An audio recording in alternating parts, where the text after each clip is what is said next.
بسم الله الرحمن الرحيم الحمد لله رب العالمين والصلاة والسلام على سيد الأنبياء والمرسلين وعلى آله وصحبه أجمعين ومن اتبعهم بإحسان إلى يوم الدين أما بعد فأعوذ بالله من الشيطان الرجيم بسم الله الرحمن الرحيم ألف لام ميم أحسب الناس أن يتركوا أن يقولوا آمنا وهم لا يفتنون ولقد فتنا الذين من قبلهم فليعلمن الله الذين صدقوا وليعلمن الكاذبين وقال تعالى ومن الناس من يعبد الله على حرف فإن أصابه خير اطمأن به وإن أصابته فتنة انقلب على وجهه خسر الدنيا والآخرة ذلك هو الخسران المبين وقال تعالى والذين جاهدوا فينا لنهدينهم سبلنا صدق الله العظيم ونحن على ذلك لمن الشاهدين والشاكرين والحمد لله رب العالمين. Respected ulama, huffaz, elders, brothers and sisters, Assalamu alaikum wa rahmatullahi wa barakatuh. Today's topic of atheism and agnosticism is a very important topic. And my first disclaimer will be that it's not a topic that I am an expert in, nor do I claim to be an expert, nor am I an expert. But it's a topic that needs to be discussed. So we can say that this talk is an introduction. And it's a start for our communities to start to grapple with the challenges that we have in front of us immediately. Because this is not something which is coming in the next 5 years or 10 years. It is with us today. What is atheism? Atheism, there's many definitions, but it's when there is no belief in God. Full stop. When somebody says that they have no belief in God, I don't believe that there is a God, that is atheism. May Allah subhanahu wa ta'ala protect all of us and protect everyone, especially our future generations, till the day of judgment. And agnosticism is when they feel that those who say that maybe not, there's skepticism about whether there's a God, whether there's no God. So one is total denial and one is shak, shubuhat. कि खुदा है या खुदा नहीं है, खुदा है या खुदा नहीं है, उनके दिल में बात नहीं उतरती. So that's and the next question I put down, is it a problem in the West for Muslims? And you bet it is. You know, we really need to understand this is one of the biggest challenges that we have. There was a survey done in America. I think it's a Pew Research survey in which they said that 23% of those who were born Muslims, by the time they became adults, were no longer Muslim. Deistic. 23% of those who were born in a Muslim family, by the time they reached their adulthood, they no longer identify themselves as Muslims. But Allah subhanahu wa ta'ala is in need of no one. And that is why the same research said that those who were not born Muslims, 23% had accepted Islam. Allah replaced. Yes? अगर आप अमल नहीं करेंगे, अल्लाह पाक आपके बदले में दूसरी कौम को ले आएंगे. This is in the Quran. That if you do not act upon Allah's laws, then Allah is ghani. Allah is not in need of any one of us. He is not in need of one sajda. Not in need of one sajda. Nuqsan hamara hoga. The harm is for that person who leaves Islam, leaves Iman. Because Allah will replace people who are better than them. Yes? And that's what's happened in America. But it should be a concern to us that people are leaving Islam. Yes, alhamdulillah, it's very good that people are coming into Islam. What does that survey tell us? One, that we need to be thinking and making fikr and have concern about why are people leaving Islam. But also it's a positive message that Islam is such a religion that 23% of those who are not Muslim, by reading the Quran, they came into Islam.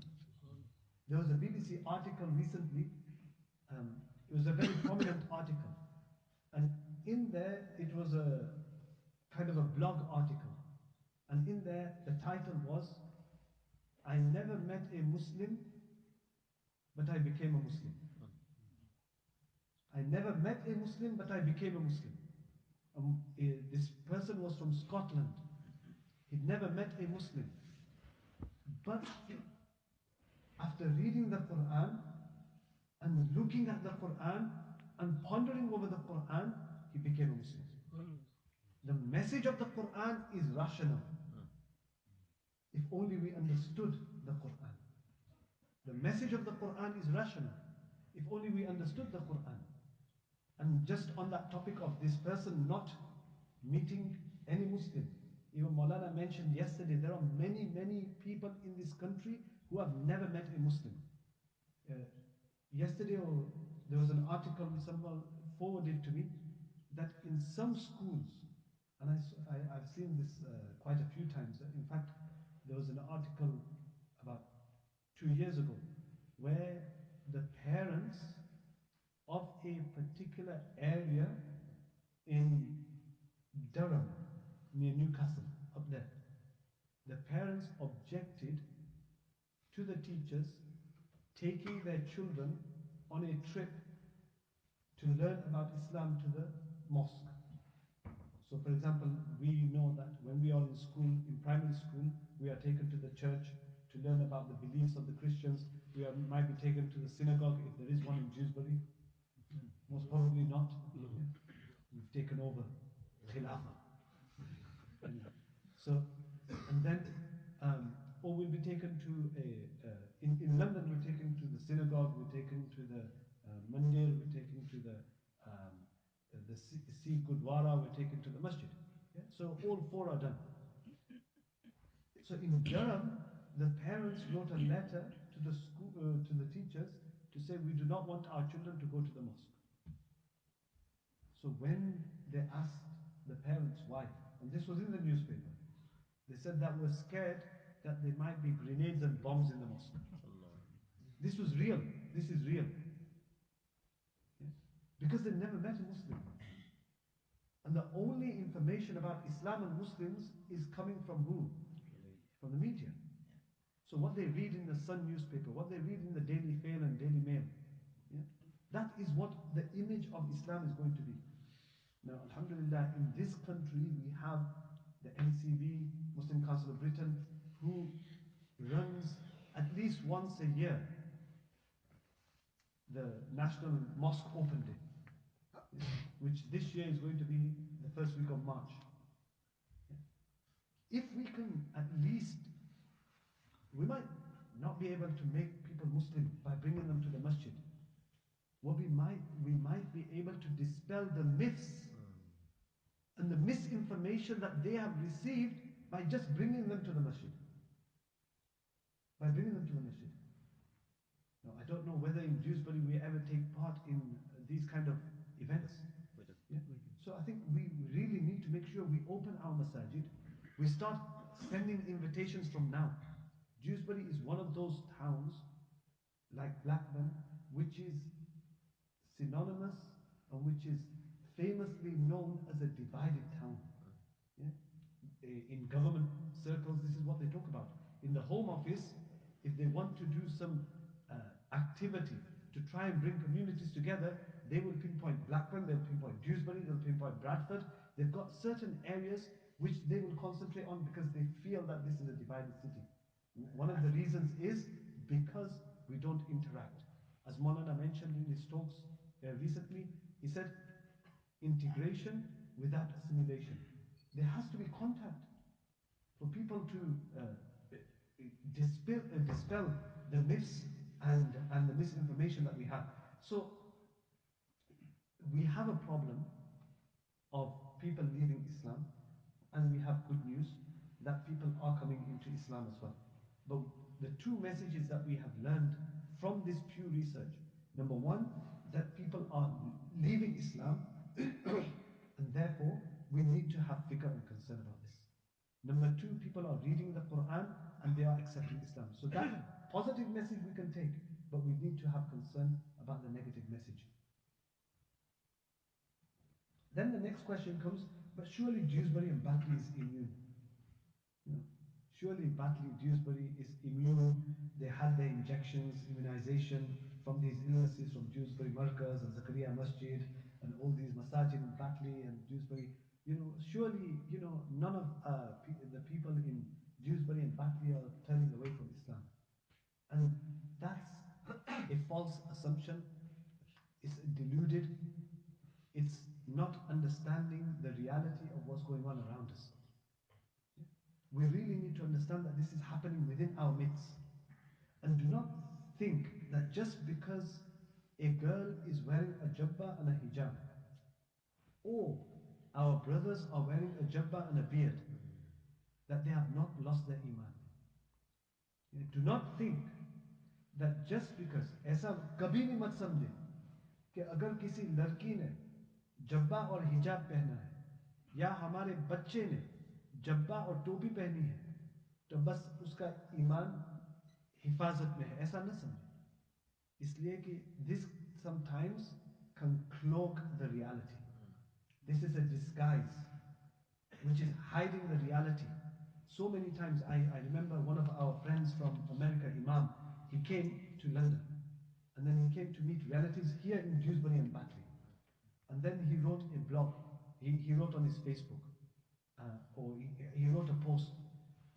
And he said exactly what I just said. He said that I went to meet my relatives, and yes, they were wearing jabba and hijab, but intellectually, they have lost their iman.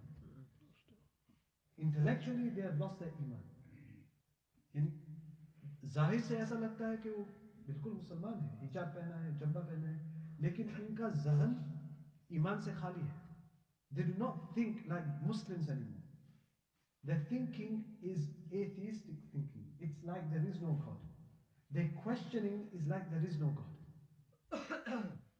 So this is happening, yes, it's happening in the West, it's happening in America, it's happening in the UK, and it's happening within our midst, in the heartlands of what we would call Markaz, what we would call the Iman, the powerhouses of Iman which are present within the UK. It's happening in those heartlands. So what are the causes? I mean, why are people leaving Islam? Now, there's a whole thesis on where did atheism come from. Atheism is a new phenomenon which has been around for maybe 200, 250 years. And it stemmed from the Christians, especially Catholicism. They had a lot of power, especially after the Crusades. They gained a lot of power. They had a lot of land, and they used to rule the lands. And they used to rule it with the iron fist. Okay? And they used to have a board, well, not even a board, it's like the KGB, which was known as the Inquisition. And anyone who wrote against God, anyone who went against God, anyone who questioned God, they would be rounded up and sometimes they would be burned on the stake. So this happened from around 1450 to 1750, for about 300 years. And the backlash against this, people started hating the church. People started hating the priest. And that led to people moving away from their Christianity. This is, in a nutshell, is how atheism came about.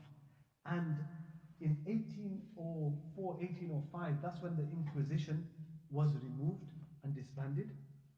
And then people started to write much more openly about no God and why there is no God, etc.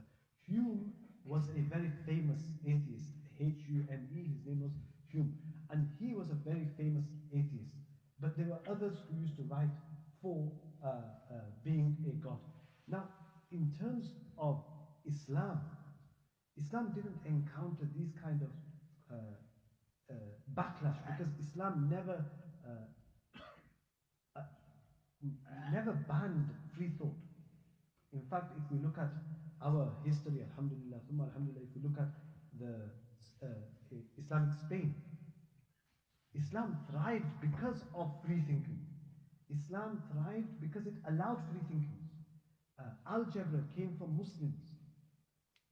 When you go to Cordoba, alhamdulillah, I was fortunate to go with Maulana Ibrahim Bamsab once, and we went to places where the instruments of surgery were invented by our Muslims, our Muslim surgeons, our Muslim doctors.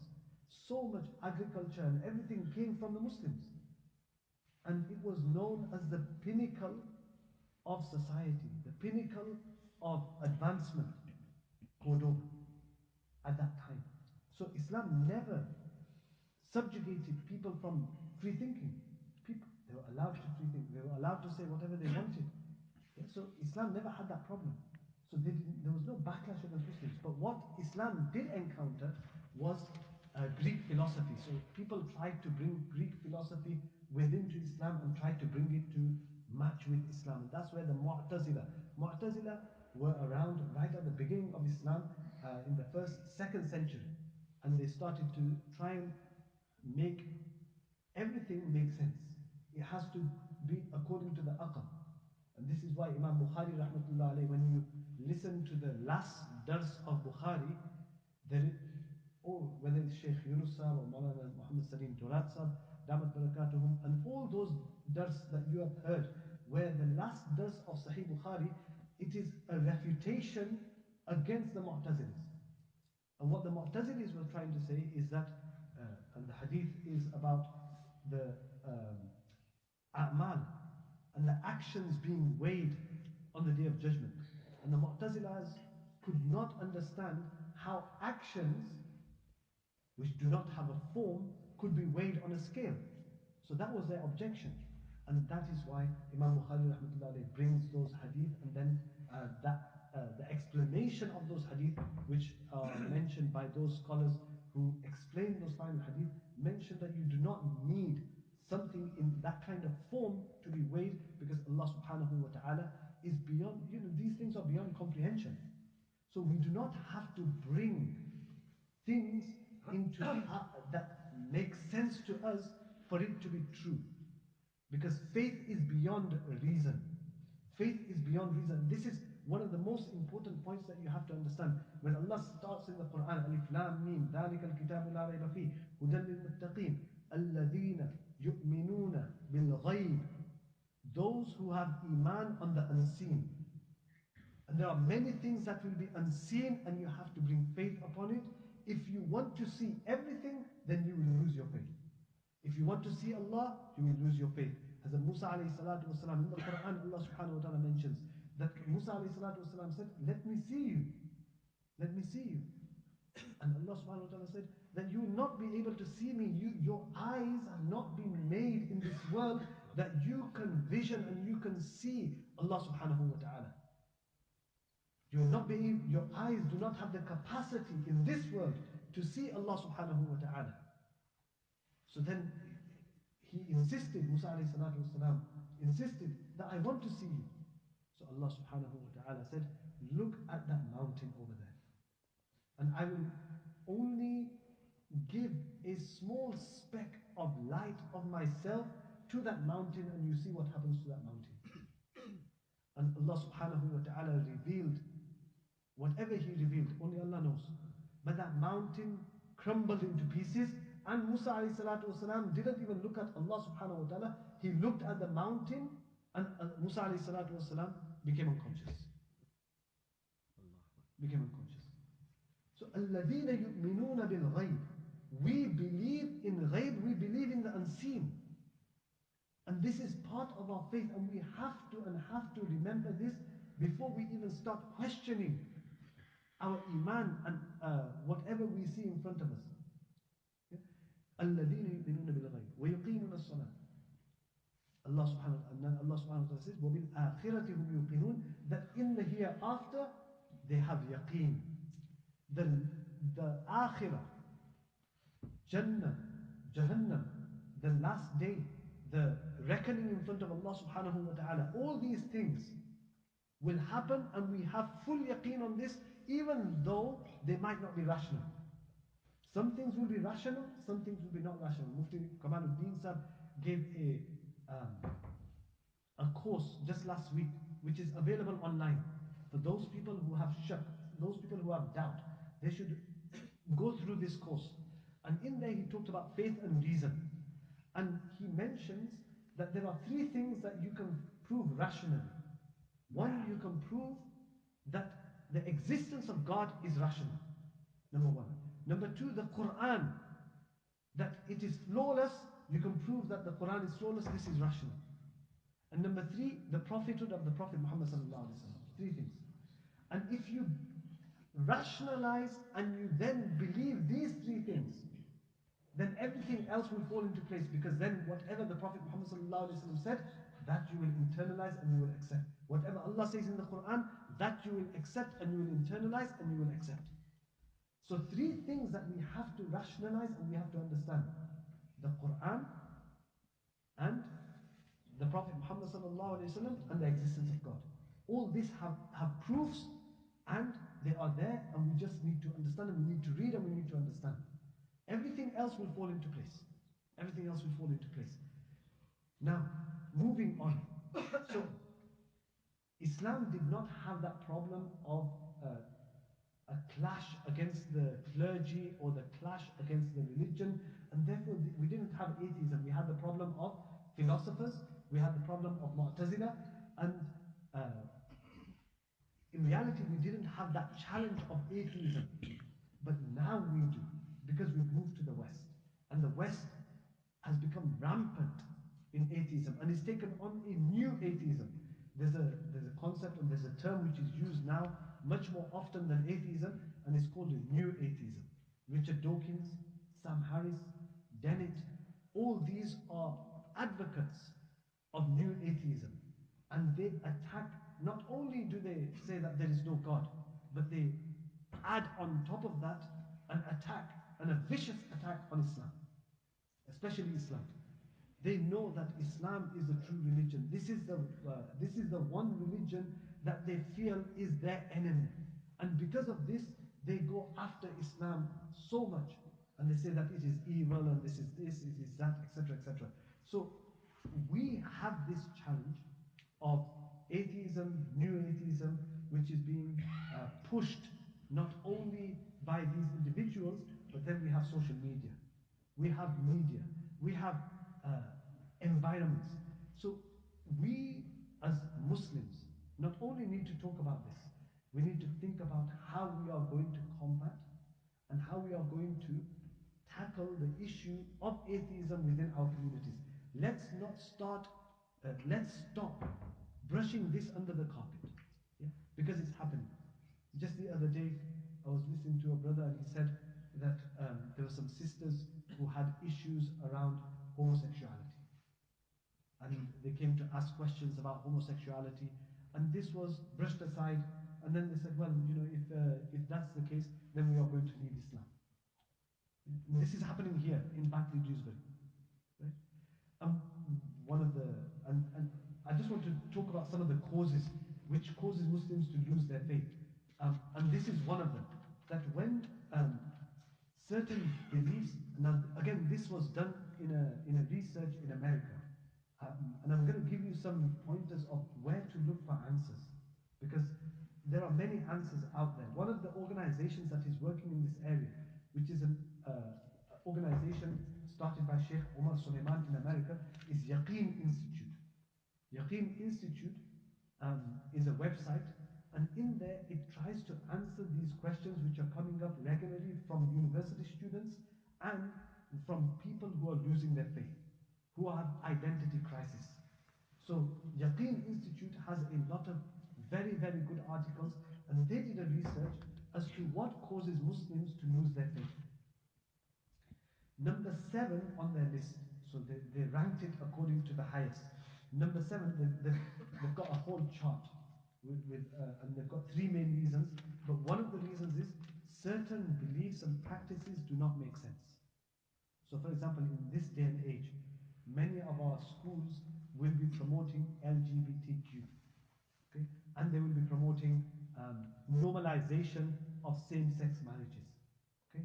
Now, if we, as parents, as madrasas, as imams, as ulama, do not start talking about this from a young age within for our children, then the first message that they will receive is from the schools. And they will not be able to counter it. It will become normalized for them. It will become normalized. And we have got to stop this normalization, and we've got to make it clear what is right and what is wrong from our Islamic perspective. So the strong Islamic identity is a deterrent against these kind of thoughts and these kind of whims and desires that might go towards atheism. A strong Islamic identity. So when somebody has questions about certain beliefs and practices do not make sense, our ulama need to be prepared in how they are going to answer the question. So if a youngster comes and says, Maulana, I have feelings towards, Allah forbid, but if a youngster does come and says, I have feelings towards a young boy, or a girl says, I have feelings towards a young sister, and we want to get married, how do you tackle it? Do you just say,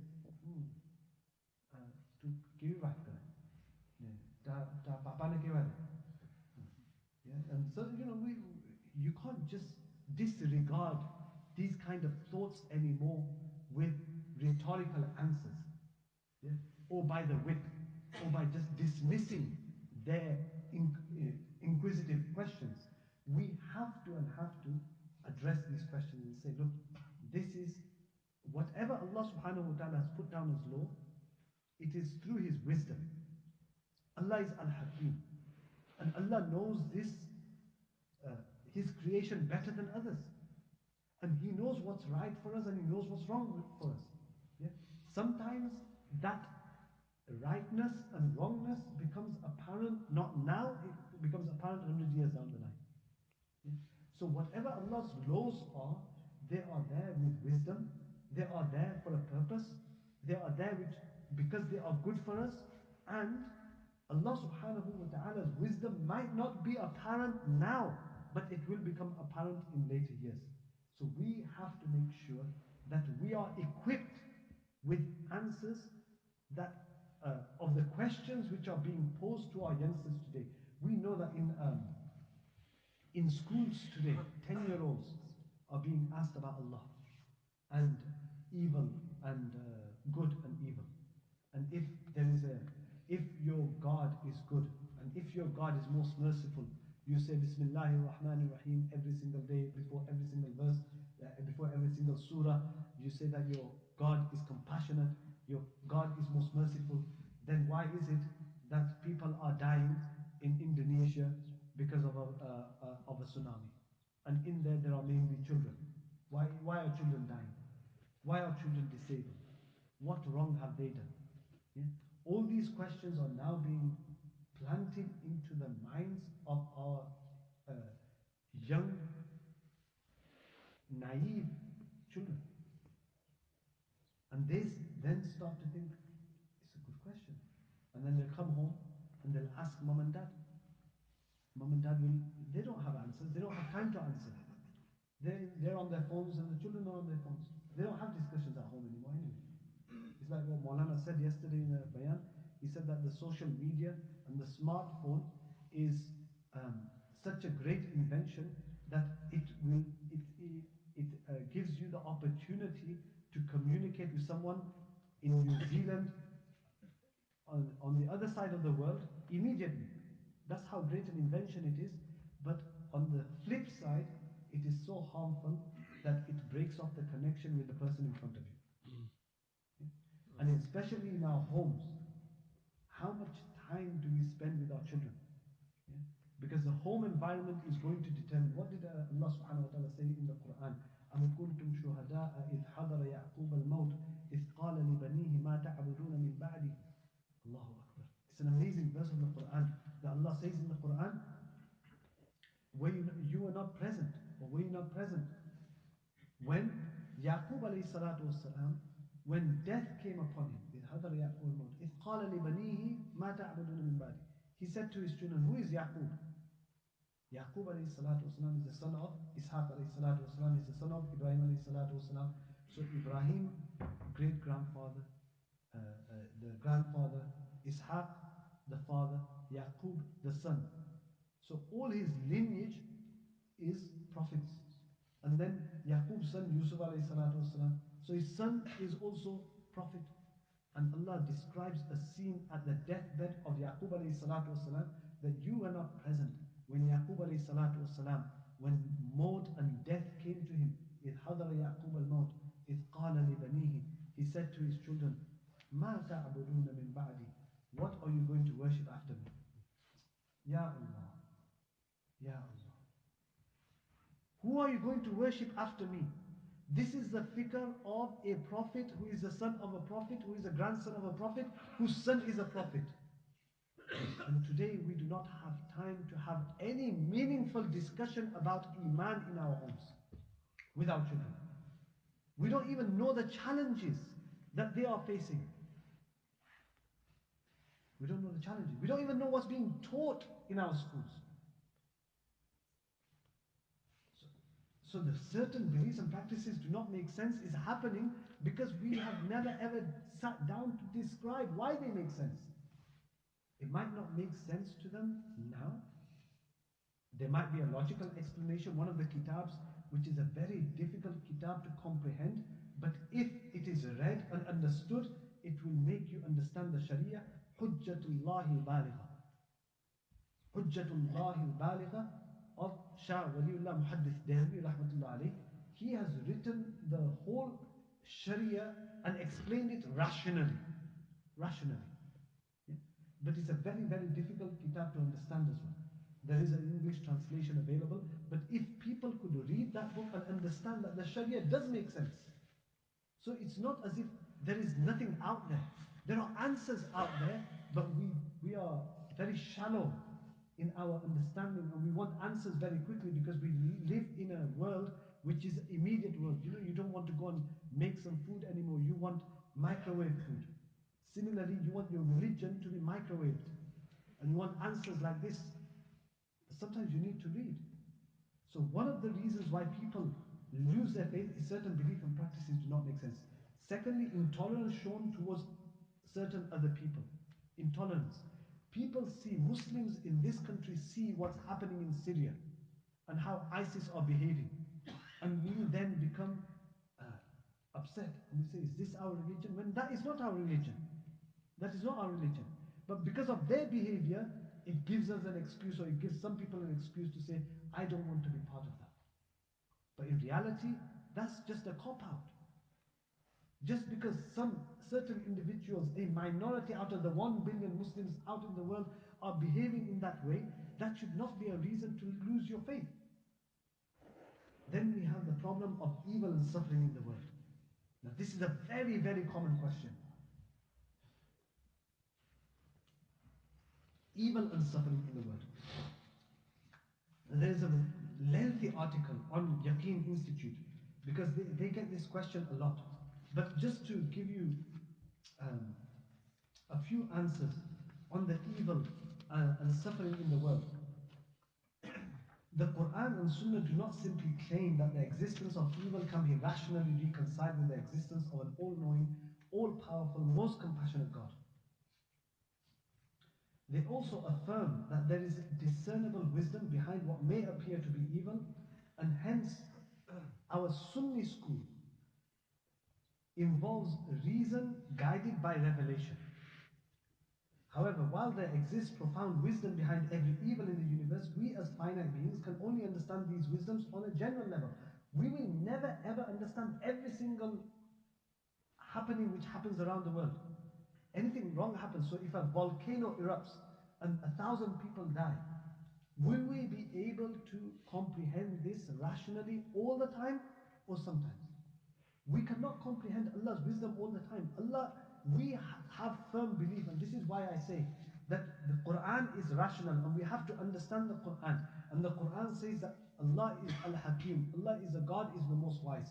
Allah's wisdom necessitates wisdom behind everything that exists. If Allah is most wise, then everything that happens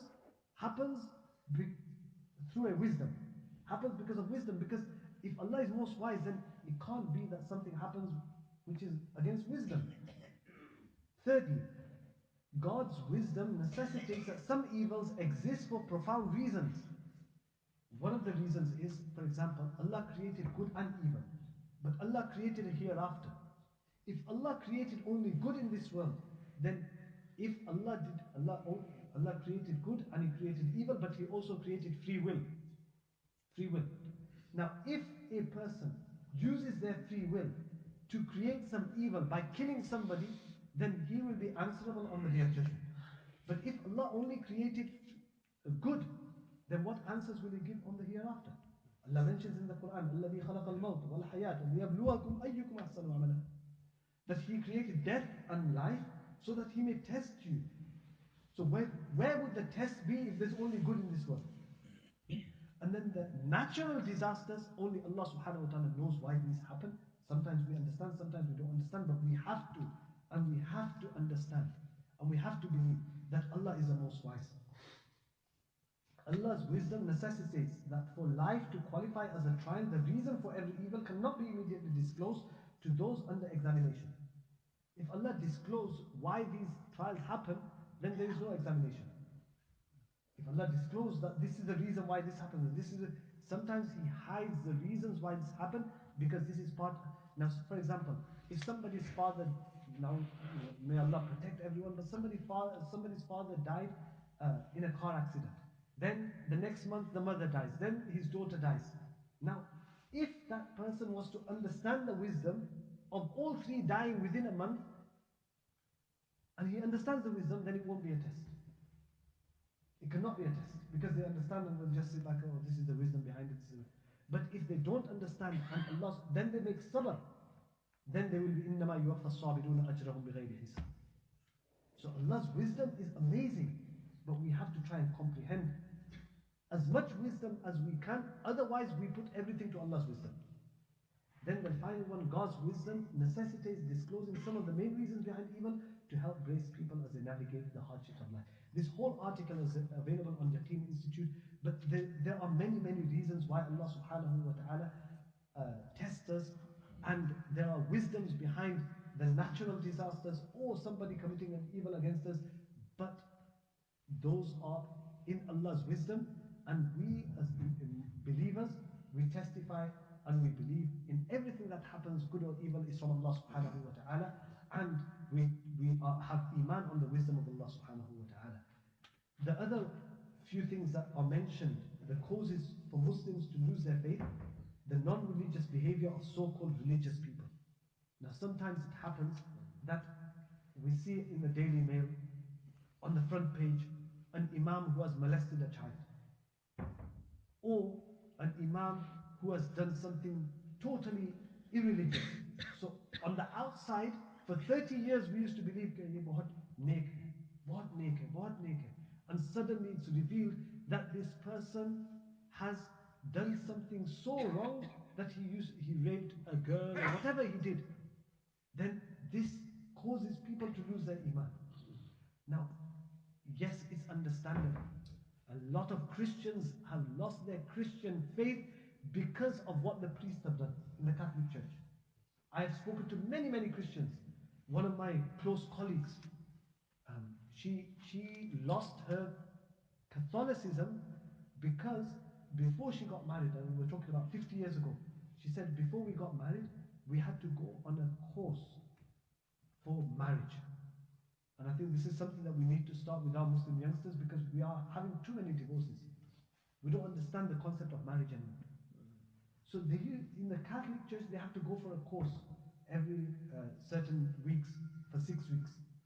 So she said, me and my prospective husband, we were going on this course. And then this priest was going to do the nikah, and he was going to do the marriage ceremony. Just before the marriage ceremony, we found out that there's no priest anymore. He had run off with a woman and he's gone away. Yeah? So she goes, that's how I left my Christian faith. And we are no longer believers. When her husband died 2 years ago, 18 months ago, she contacted me. I went to see her. I treat her as a close family friend. And she used to be my manager at work. And she retired, and then her husband was ill. I went to go and see him in hospital a few times. After his death, she contacted me by WhatsApp, and she said, "Are you free?" I said, "I'm free." So she phoned me, and she said, "We've done mashwara in the family, and we would like you to take the funeral of my husband." Okay. I said, "Now, because it was a cremation, I could not do the funeral for her. But all I'm saying is that if you show your akhlaq to people, if you show good character to people, even non-Muslims will call you to their funeral and tell you to take their funeral." Allah. Yeah? So people lose their faith sometimes when an individual who seems to be religious suddenly starts saying things or doing things which you cannot comprehend. Remember that everybody is responsible for their own actions. Everybody is responsible for their own actions. Just because a religious person has been caught out for a sin which they've done, it doesn't mean that I lose my faith. It doesn't mean that Allah does not exist. Every single human being is responsible for their own actions. We are responsible for our own action. That person is responsible for their action. No one is immune to sin. Only the prophets were ma'soom. Everyone else can be a sinner and is a sinner. So it's very possible that a religious person might be very sinful, might be doing sins which we are not aware of. But that should never ever be a reason for a person losing their faith. 3 more reasons which I will mention. Intolerance or behavior shown by religious people towards other faiths. Just one example which I gave you now. Islam has never been against interacting and cooperation with other faith communities. The Prophet ﷺ, when he went to Medina Munawwara, he didn't kick out the Jews straight away. It was only when they became enemies that they were kicked out.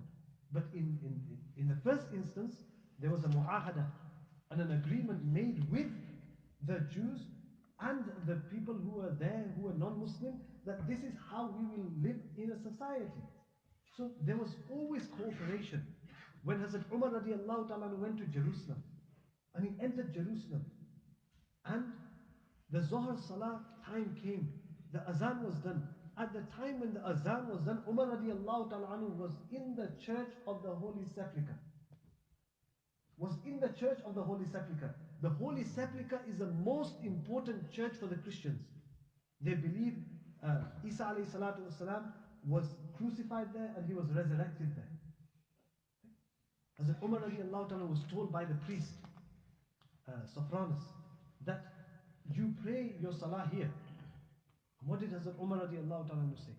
Hazrat Umar radiallahu ta'ala said that if I read my salah here, people after me, Muslims, will come and they will say, this is where Umar radiallahu ta'ala read his salah, and they will tear the church down, they will demolish the church and they will make it into a masjid. And therefore, out of respect for the Christian community, he did not perform salah there. He went to the side and he prayed the salah there, and now there is Masjid-e-Umar there.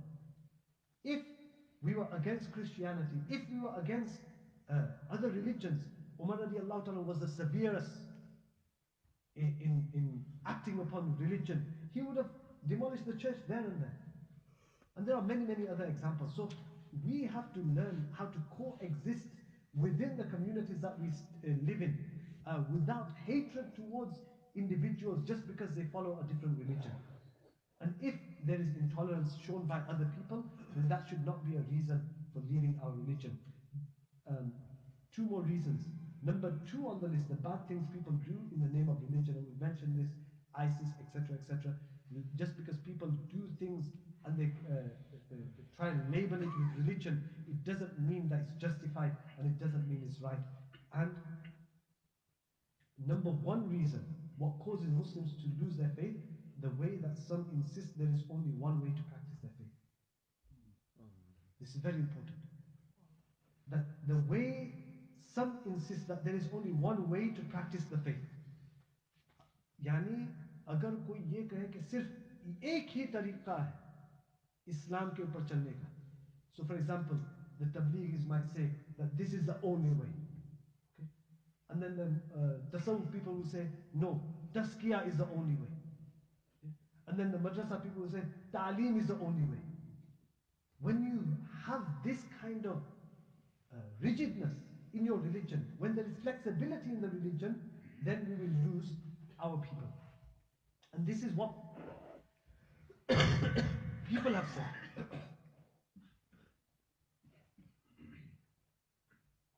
This is what people have said.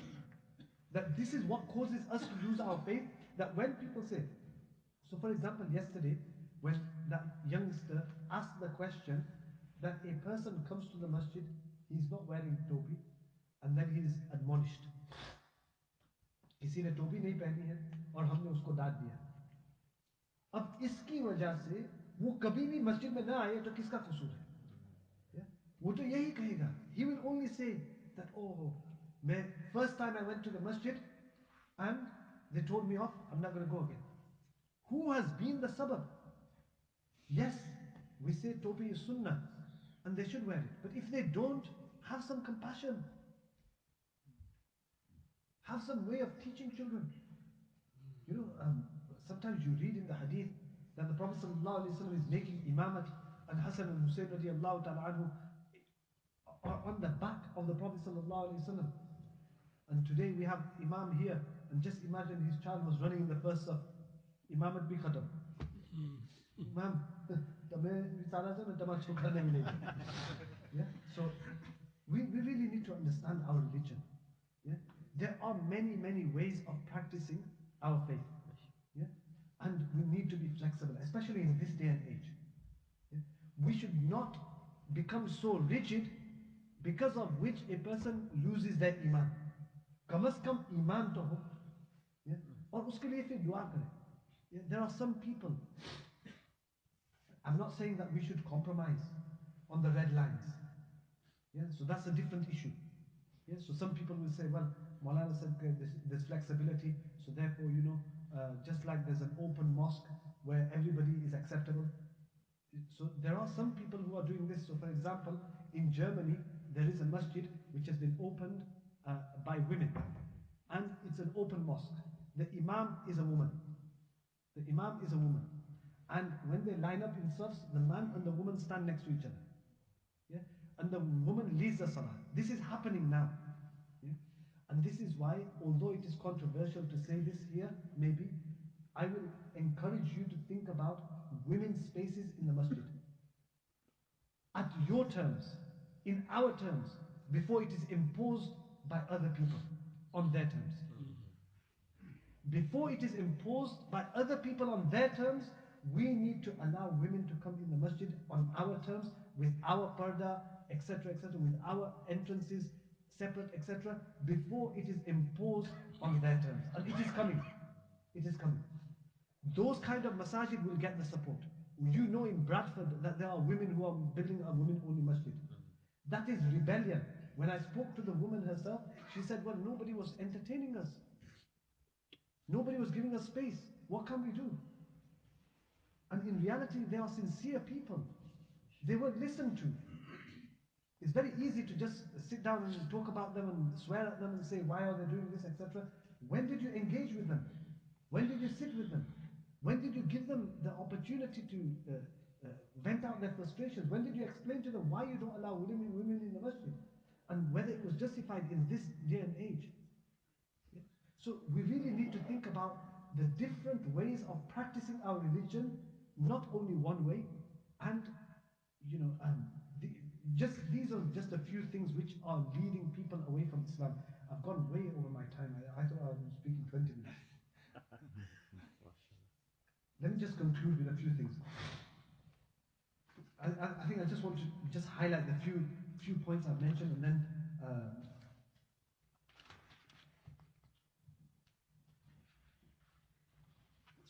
in conclusion, atheism is on the rise. People are losing their faith. It's a reality. We as Muslims, as parents, need to be aware of this, especially parents. What is happening in our homes? Let's look at the environment. Yeah?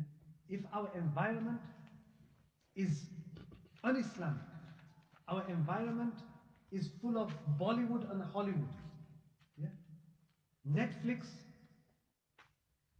and YouTube, from a child who comes into this world, to make sure that the child is occupied, we will give them a smartphone. I work in the hospital. Sometimes when I'm going past the maternity ward, I'm thinking, has this child been, and I hear a child crying. Sometimes I think a child is crying, and then sometimes I think that the child has come with an iPhone as well, when they're not crying. Yeah, because that's what people do. Yeah? Because this is what we've done, and we're not understanding the harms of this. We have to create, and this is going back to our tabligh principles. What are we doing? Where's the ta'aleem in the home? Yeah? It's honestly going back to those principles. Where's the name of Allah in our homes? How much are we talking about Allah subhanahu wa ta'ala? Adidas did not come into our children's lives just like this. Nike did not come into our children's lives just like this. They marketed and they marketed and they marketed and they marketed. And now it's a child's birthday, and the father, he brings a birthday present to his child and says, here, this is your birthday present. 3-year-old child, and he opens the box, and it's a shoe, and it's got 2 stripes on. So he takes the shoe and he hits his dad. He says, what, you think that I think this is Adidas? Even a 3-year-old child knows that 2 stripes is not Adidas. Yeah? He wants three stripes. Yeah? That's how much they marketed. We have to market Allah subhanahu wa ta'ala in our homes. Talk about the greatness of Allah subhanahu wa ta'ala in our homes. Talk about the amazing, the sun and the distance between the sun and the earth. If it was 1 mile closer or 1 mile further away, we would not be able to inhabit this earth. Yeah? With all the technology that has happened in recent years, and they've sent out missions to Mars, etc., and they've tried to find life elsewhere, and the probability of life has grown, that they should be able to find life elsewhere because of the technology and the type of missions that they are sending out. Even then, till now, they have not found 1 sign of life elsewhere except for here. This shows that Allah subhanahu wa ta'ala has created us for a purpose. This is the only place inhabitable anywhere in the world, anywhere in the universe, because Allah sent us for a purpose. We need to talk about this with our children. So number 1, create the environment. Number 2, we ourselves need to start asking questions and answering questions. Yes, we have been teaching Quran for a long time, and the Quran itself, it's وَالنَّزْلُ مِنَ الْقُرْآنِ مَا هُوَ شِفَاء. It's shifa, it's rahmah, it's everything. But Allah subhanahu wa ta'ala also says, إِنَّ فِي ذَلِكَ لَآيَاتٍ لِقَوْمٍ يَتَفَكَّرُونَ. That this Quran, wherever it mentions خَلْقُ السَّمَاوَاتِ وَالْأَرْضِ اختلاف ألسنتكم وألوانكم منامكم بالليل والنهار. He says these are ayat. These are signs of Allah subhanahu wa ta'ala. But our children, when they read the Quran, they do not understand it, so it's never science for them. We don't read and understand it, it's never science for us. We need tafsir in our masajid, in English, so our children can understand.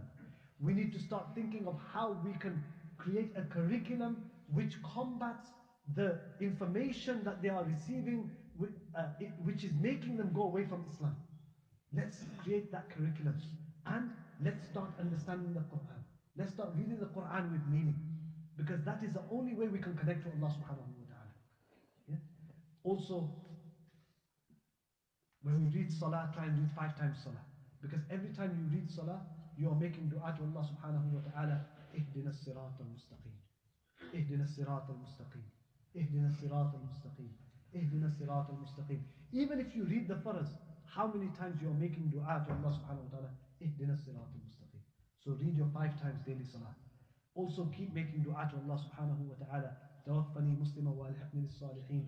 And all the other du'as. اللهم ثبتنا على الإيمان وأحينا على الإيمان ومتنا على الإيمان واحشرنا يوم القيامة مع المتقين مع الإيمان. And the du'as اللهم أرنا الحق حقا وارزقنا اتباعه وأرنا الباطل باطلا وارزقنا اجتنابه. So keep making dua for steadfastness. Yeah, Allah subhanahu wa ta'ala, may He grant us the ability to stay steadfast on Iman. May Allah subhanahu wa ta'ala keep our children on Iman. There are so many other things that we can mention. Make shukr of Allah subhanahu wa ta'ala. If you make shukr that Allah has granted you Iman, Allah will increase you in your Iman. And the best time to make shukr is the most things that we do during our daily life is when we eat. And that's why it's a hikmah of the Prophet sallallahu alaihi wasallam that when he gave us the dua for after eating, he also added the shukr of Iman. Alhamdulillah alladhi at'amana wa saqana wa ja'alana min al-muslimin.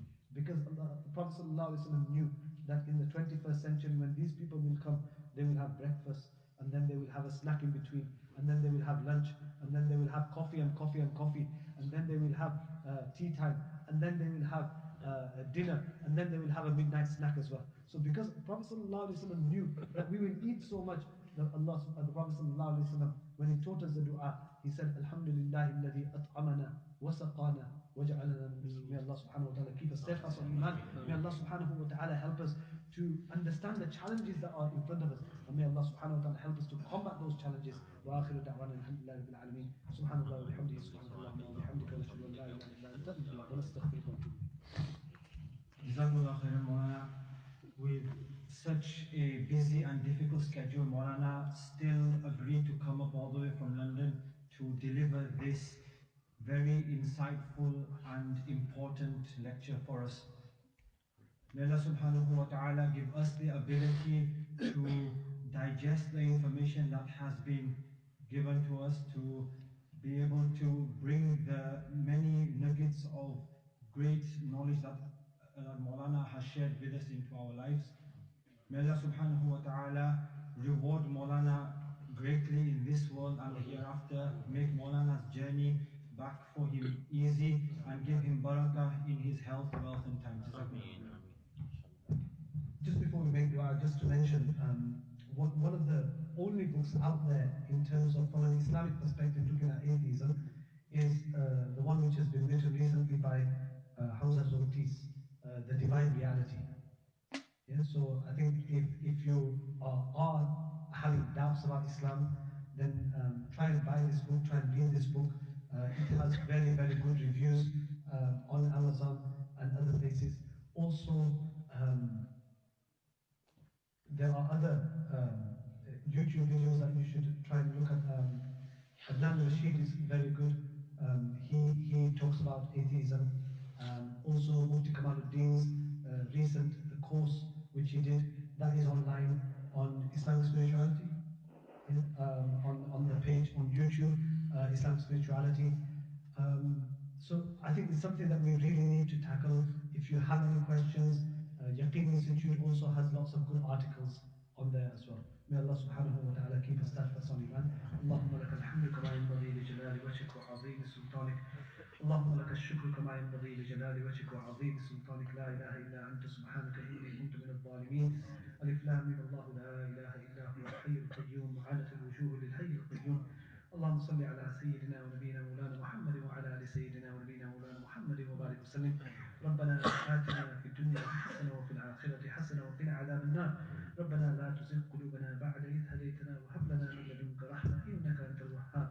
ربنا فاغفر لنا ذنوبنا وكفر عنا سيئاتنا وتوفنا مع الأبرار. ربنا هب لنا من أزواجنا وذرياتنا قرة أعين واجعلنا للمتقين إماما. ربنا اصرف عنا عذاب جهنم. ربنا ظلمنا أنفسنا وإن لم تغفر لنا وترحمنا لنكونن من الخاسرين. رب اغفر وارحم وأنت خير الراحمين. رب ارحمهما كما ربياني صغيرا. اللهم إنا نسألك رضاك والجنة ونعوذ بك من سخطك والنار. اللهم إنا نسألك العفو والعافية والمعافاة الدائمة في الدين والدنيا والآخرة. اللهم ثبتنا على الإيمان وأحينا على الإيمان وأمتنا على الإيمان واحشرنا يوم القيامة مع المتقين مع الإيمان. يا مقلب القلوب ثبت قلوبنا على دينك. يا مثبت القلوب ثبت قلوبنا على طاعتك. يا الله يا أرحم الراحمين يا أكرم الأكرمين. Ya Allah, we are the greatest sinners, Ya Allah. Ya Allah, how much we have disobeyed you, Ya Allah. Ya Allah, in the middle of the night, in the middle of the day, Ya Allah. Ya Allah, when we thought we were avoiding our children, we were hiding from our parents, we were hiding from our wives and our husbands, Ya Allah, and we forgot that you are watching, Ya Allah. Ya Allah, forgive our sins, Ya Allah. We could not hide from you, Ya Allah. You are Al-Alim, you are Al-Khabir, Ya Allah. Ya Allah, forgive our sins, Ya Allah. This was naive of us to think that you were not watching, Ya Allah. Forgive our sins, Ya Allah. Ya Allah, forgive the sins of the eyes, forgive the sins of the tongue, forgive the sins of the hands and the feet, Ya Allah. Every single part of the body, Ya Allah, is witness to every sin, Ya Allah. But you can wipe those sins away today, Ya Allah, because you are Al-Ghafur, you are Rahim, you are Al-Ghaffar, you are Tawwab, Ya Allah. You love forgiving, Ya Allah. Ya Allah, forgive our sins, Ya Allah. Ya Allah, accept our majlis today, Ya Allah. Ya Allah, strengthen our faith, strengthen our iman. Ya Allah, help us to understand you better, Ya Allah. Help us to understand your greatness, Ya Allah. Help us to, Ya Allah, help us to be steadfast on our iman, Ya Allah. Ya Allah, protect our iman and protect our children's iman, Ya Allah. Ya Allah, Ya Allah, the evils that are around us, Ya Allah, protect our progeny from all the evils around us, Ya Allah. Protect us from the evils around us, Ya Allah. Ya Allah, especially our progeny till the day of judgment, protect their iman, Ya Allah. Protect their iman, Ya Allah. And help us to create the means to protect their iman, Ya Allah. Help us to think of the means to protect their iman, Ya Allah. And help us to implement those means so that we can become a means for their protection, Ya Allah. ربنا تقبل منا إنك أنت السميع العليم وتب علينا يا مولانا